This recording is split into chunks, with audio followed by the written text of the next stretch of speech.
On the next Canine Corner, we'll be talking about dog manners for a canine-friendly work environment, and we'll stop by a pet grooming class at the Southern California Regional Occupational Center, and we'll tell you how you can give this adorable girl a forever home. All this coming up on the next Canine Corner.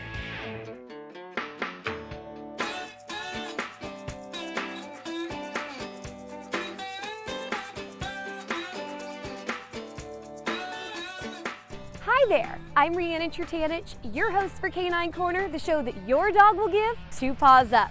We have a great show for you today. We'll stop by the Pet Health and Grooming class at the SoCal Regional Occupational Center and learn all about their program. Plus, we'll be talking about some tips and manners for the dog-friendly work environment. But first, Maher Rescue is here. Maher was founded in 2007, and to date we have saved the lives of almost 700 dogs. We're a small dog rescue based in Los Angeles, and we are foster based. All our dogs are in foster homes. Foster homes are the best way to be able to have the dog decompress from being in the shelter. That way we can also tell you if dogs like Tesla are good around kids, other dogs. Tesla's a 3-year-old little Shih Tzu, Boston Terrier, and Maltese blend. She weighs about 15 pounds and she's full grown.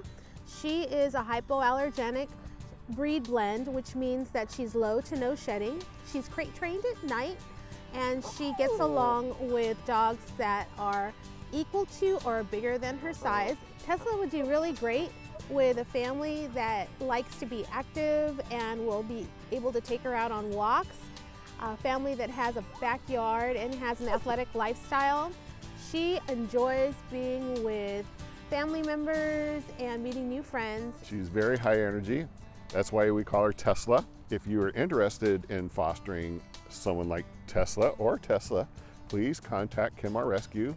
If you are interested in adopting or fostering Tesla, please contact Maher Rescue at kenmarrescue.org. Maher Rescue will be back later in the show. More and more offices are becoming dog-friendly, but with fun comes responsibility. My co-host Popeye Trutanich is here to go over the do's and don'ts of bringing your dog to work with you and the benefits of canines in the workplace. Bringing your dog to work with you can have amazing benefits for you and your canine companion. Not only is it a great way to spend quality time with your dog during the workday, but it can even reduce the stress you may experience while at work. Over 20% of companies in the United States allow workers to bring their dogs, and today Popeye and I are going to go over some do's and don'ts for bringing your dog to the workplace. When bringing your dog to work with you, the biggest thing to keep in mind is preparation. Your dog is going to need a lot of things throughout the day, and since you're going to be at work and busy, it's important to make sure you have everything they would need. It's a good idea to pack it ahead of time in a bag specifically for them. Popeye here has Popeye's Pack, his handy backpack that carries everything he would need. Now let's talk about what goes inside the pack. The biggest thing is food and water. I like to use a smaller travel-sized bowl just because it's more convenient and doesn't take up as much space. And what goes along with food and water? Treats, of course. Since you are going to be at work, you're going to want to make sure you have something that kind of calms your dog down a little bit. Popeye here is extremely food driven, so if he wants to get up or walk around and I just can't at the moment, breaking him off a little bit of a treat and giving it to him might calm him down, similar to a pacifier for a baby. So what else should you bring? Let's talk about toys. Popeye loves toys, so I would suggest, at least for me, bringing quite a few for him to choose from, just so he can mix it up throughout the day. A bone that he can chew on, great idea. Another fluffy, fun toy that he can sort of, push around, great. If your office also has an off-leash area that maybe your dogs could play on a break or a lunch break, bring a ball so then you can throw them, they can get a little exercise in that's not, just a walk. Let's talk about toys that you shouldn't bring. Since you're gonna be at work and you have coworkers, you don't want anything distracting or annoying since it's already a privilege to be able to bring your dog to work with you. So, Popeye's beer bottle here that squeaks, no. No drinking on the job and no squeaky toys. Not good for coworkers. Toys like this too, rope toys that have some sort of noisemaker in them, also might not be the best idea. Some of the items we just went over might seem like no-brainers when bringing your dog to work, but let's talk about some items that might not be so common. One of the first things, carpet cleaner. Unfortunately, accidents do happen even to the most potty trained of dogs, but you don't want to leave any of that behind in your workplace. Carpet cleaner, a little towel, spray, scrub it out, it never happened. A couple other things. What goes along with that? Doggy bags. Popeye loves his Canine Corner doggy bag with his purple doggy bags.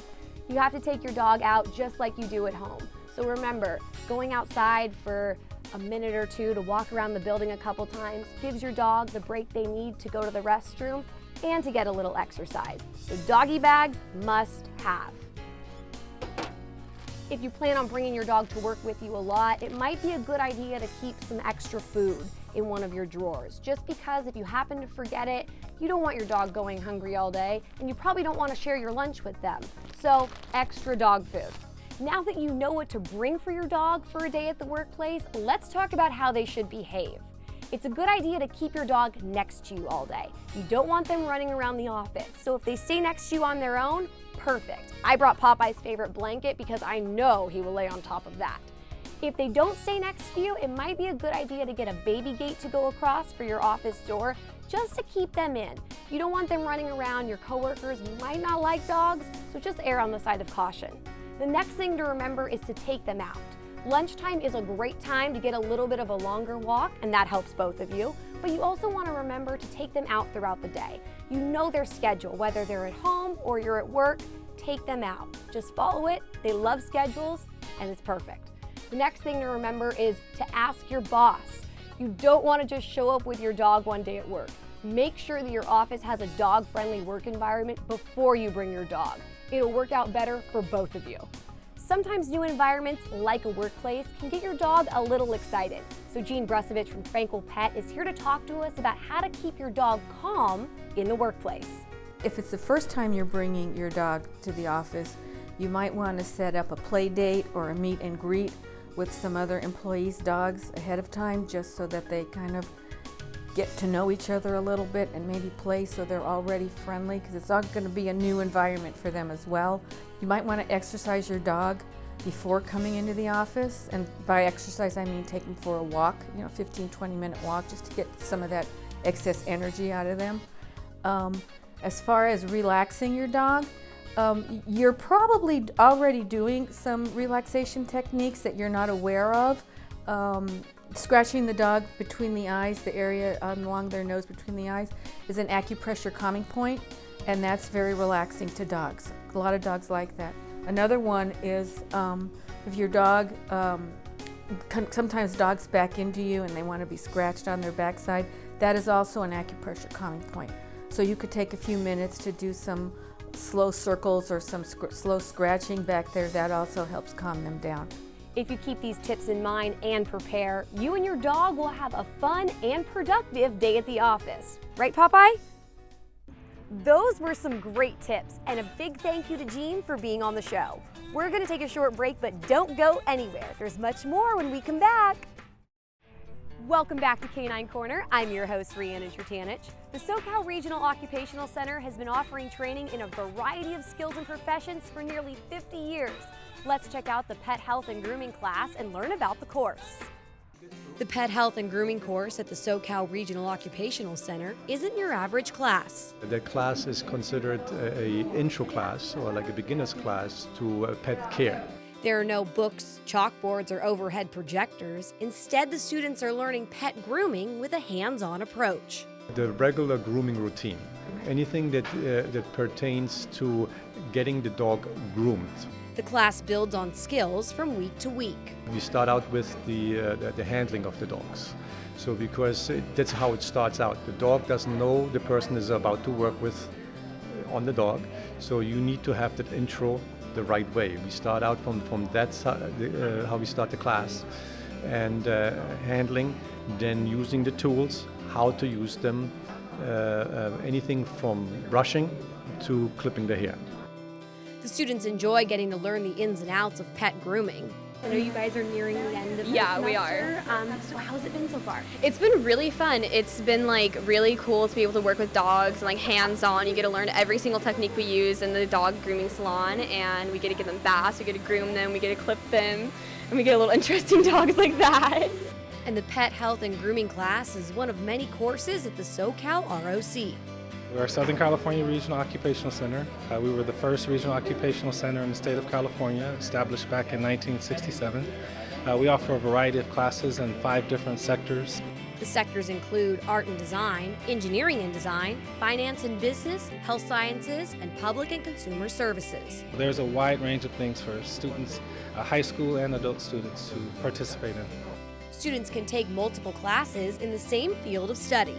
We have what you call pathways. So students, we don't run independent classes. So we run classes where students can take various classes in a career path so that they can pursue their career. And the Pet Health and Grooming class is just the beginning of working with animals for many of the students. There is nothing I would ever do besides working with animals. I definitely think I want to be a groomer when I grow up. And the students in the Pet Health and Grooming class are learning techniques that will put them ahead in the workforce. What we see, I see it every semester with all the students, they learn how to handle the dogs. And that gives them an edge towards anybody else who wants to enter that field of pet grooming, because they can deal with all kinds of temperaments. The course provides a learning environment that will be similar to a work experience in the pet grooming field. Dogs, they all have their different personalities, so it's a new experience every time a new dog comes in. You know, we've had from rescue dogs to, you know, house pets, everything. Each critter is different, and we just groom to the personality, so it's really fun. The students focus on making the dog feel comfortable during the grooming process. It's very humane. It's all about how the dog feels. It's personalized to the dog, you know, and it's like I'm able to see them so happy when they leave and get them with the owners and how pretty they look afterwards. During the class, the learning is very hands-on. I think it's a good experience. I mean, I've worked with a big old Labrador Retriever, and I've gotten all wet because I needed to jump in there with him. And not only are the students learning about working with dogs and grooming them, but they are also having fun. If you love dogs, you're going to love this course. You're going to get to see so many different kinds. You're going to get to learn a good deal about them, too. There is no prior experience needed for the class, but potential students must have one thing. There's no prerequisite. The only thing is that you have to have the love in your heart for the animals. Because you can't be afraid of dogs, you can't be afraid of cats. I really like talking about being afraid. There's a lot of people that have never contact with a cat or a dog, and they do excellently in class. Because that's how we introduce it, very gently, and so that they have good experiences rather than set themselves up for failure. And anyone who is interested can get more information about the classes at the SoCal ROC, including the Pet Health and Grooming course. We also have a career center where we have career guidance specialists, and they can give people who have interest, maybe not sure of exactly what they want to do, so they can come and talk to our career guidance specialists, and they can give them some information as far as what the classes entail, what the prerequisites are, what type of careers they can pursue, which type of college degrees they can go on to pursue. And so we have those resources. Also, they can come and speak with people in our registration department. They have information also for them.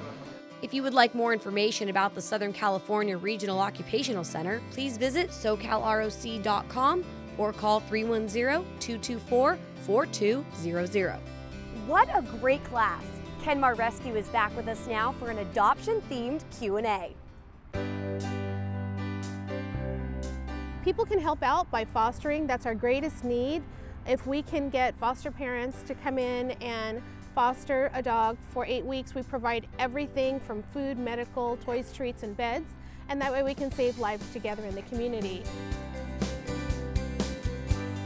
We have a once-a-month mobile pet adoption at the Gelsons in La Piñata, the second Saturday of every month from 11 to 3, and we encourage people to come out and bring their families and bring their kids so that they can become more aware of good pet guardianship and how to adopt a shelter dog.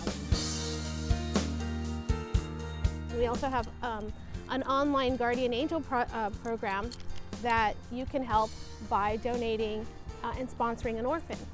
You can find out about our Guardian Angel program and other ways to help from Maher Rescue via our website at www.kenmarrescue.org. So please come out and help us save a dog's life. We're in Southern California. We are founded in 2007 and we have saved almost 700 lives to date. And with your help, we can help so many more. If you have a question, contact us and we'll be sure to get you the right answer. Call us at 310-618-5762 or email us at caninecorner@torranceca.gov. Now, if you missed the adoption segment at the beginning of our show, here's your recap. Tesla is a 3-year-old Shih Tzu, Boston Terrier, and Maltese mix. She is hypoallergenic and would be a good dog for someone with allergies. She weighs about 15 pounds and is full grown. Tesla would be great for a family with a yard or a family with an active lifestyle since she has a lot of energy and loves to walk. She gets along with dogs that are her size or larger and is very sweet. If you are interested in adopting or fostering Tesla, please contact Maher Rescue at kenmarrescue.org. If you want even more Canine Corner, be sure to like our Facebook page and follow me on Instagram and Twitter. That's all the time we have today. Thanks for joining us here on Canine Corner. I'm Riannon Trutanich, and we'll see you next time.